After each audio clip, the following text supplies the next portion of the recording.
There's something to be said about being prepared at a moment's notice. Not prepared in the sense that you know where all your gear is or how your equipment works, but being prepared in the sense that in a split second, you can make the right decision when lives are hanging in the balance. Retired United States Army Colonel David Hackworth once said, "If you find yourself in a fair fight, you didn't plan your mission properly." You know, readiness is a great question, and I think in regards to this, General MacArthur said it best, that on the fields of friendly strife are sown the seeds that on some days in some other fields are sown the seeds of victory. By definition, Red Flag Alaska is a joint coalition air combat training exercise that corresponds to and tests the capabilities of all its cooperating and participating units.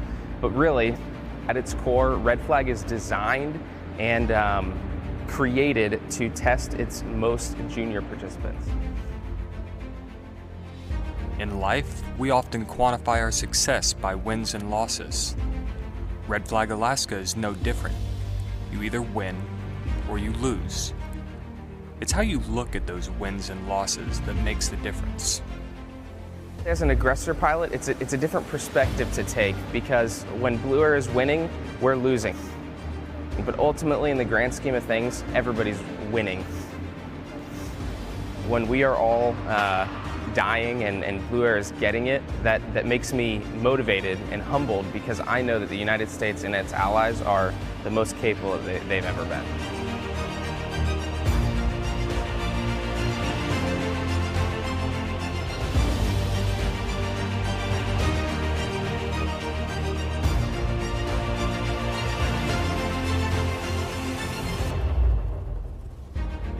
Red Flag Alaska isn't only about the United States pilots receiving training. Over the years, the growing integration of foreign militaries has helped the United States and partner nations share tactics and techniques and better prepare each other in the event of a real-world scenario.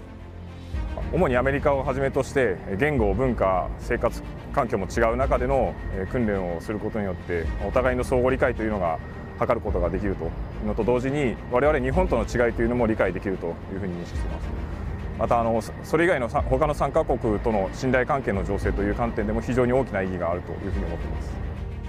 Back home, we do not have other assets like the F-16, the tankers, the F-18s, the seaplanes rather, readily available. So here we have all these assets provided to us to integrate together.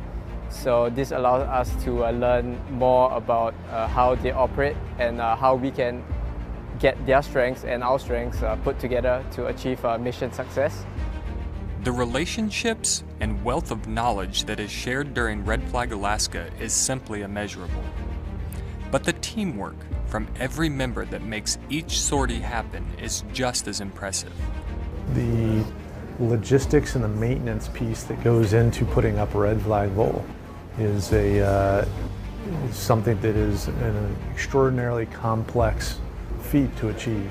All these different elements that can synchronize all their efforts to get these aircraft airborne typically within a 1 to 2 minute window is a testament to hard work and the skill that is resident here when you look out on the ramp and see all the maintainers and all those professionals out there getting those aircraft ready to fly.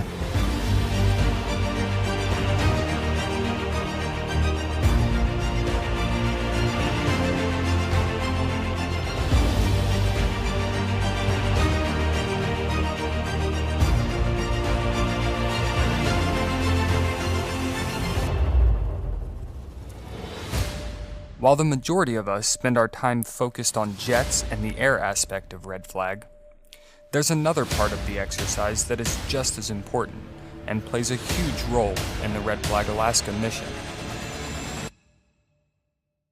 Red Flag Alaska has evolved from primarily a fighter jet exercise into a full-fledged military exercise integrating ground forces from all services as well as partner nations. When Major General O'Neill took command of U.S. Army Alaska just about a year ago, one of his first charges to us was, hey, every training event you do needs to have air-ground integration and strive for joint interoperability. And with Eielson Air Force Base and Red Flag, Alaska right here, that is really when we started to lean into what was in the realm of possible. A lot of times we learn tough lessons in an operationally deployed environment because we don't do this in training enough. But I do think that there is some multi-domain battle potential here for us to really start to drive solutions and not just how we fight and introduce different services and countries' capabilities, but also how we interoperate with each other in that environment. With the growing integration of ground forces comes an elite group of military members.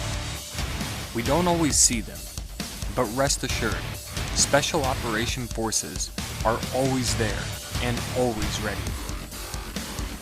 Any place, any time, anywhere.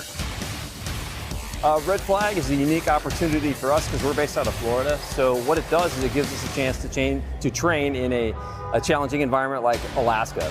One of the other big takeaways is obviously you have all this Air Force integration that you see around.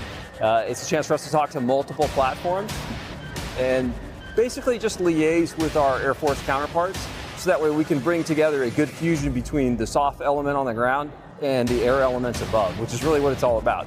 You know, getting really good effects on targets, allowing special operators on the ground to leverage aviation platforms that we normally don't get to work with on a daily basis. When it really comes down to it, the evolution of Red Flag has taught us one thing.